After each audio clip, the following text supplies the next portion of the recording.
Shoulder പെയിനായിട്ട് വന്ന ഒരു വ്യക്തിക്ക് സുജോക്ക് തെറാപ്പി ചെയ്തപ്പോൾ ഉണ്ടായ ഒരു റിസൾട്ടായിരുന്നു. ഒരു 32-36 വയസ്സ് അടുത്തുണ്ട് അദ്ദേഹം. അപ്പം അദ്ദേഹം അത്യാവശ്യം ഒരു ഡ്രൈവറാണ്. അത്യാവശ്യം കുറച്ച് വെയിറ്റുകളൊക്കെ എടുക്കുന്ന ആളാണ്. കൈ പൊക്കുമ്പോൾ നല്ല രീതിയിലുള്ള വേദനയും താഴേക്ക് എടുക്കുമ്പോഴും അതുപോലെ അദ്ദേഹത്തിന് വേദനയുണ്ടായിരുന്നു.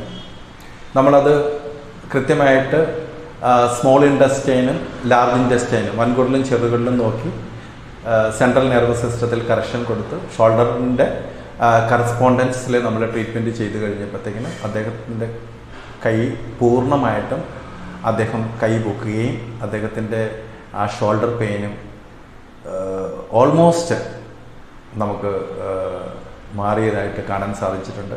ഇതുപോലെ നമുക്ക് വിശ്വസിക്കാൻ പറ്റാത്ത രീതിയിലേക്ക് എല്ലാ രോഗത്തിനും നമുക്ക് സുജോക്കിൽ കൃത്യമായ ഫലപ്രദമായിട്ടുള്ള ചികിത്സയുണ്ട്. അത് മറ്റുള്ളവരിലേക്ക് എത്തിക്കുക, മറ്റുള്ളവർ നിങ്ങൾ അനുഭവിക്കുക. അതനുഭവിച്ചെങ്കിൽ മാത്രമേ അതിനെപ്പറ്റിയുള്ള കാര്യങ്ങൾ നിങ്ങൾക്കത് പറയാൻ പറ്റുള്ളൂ.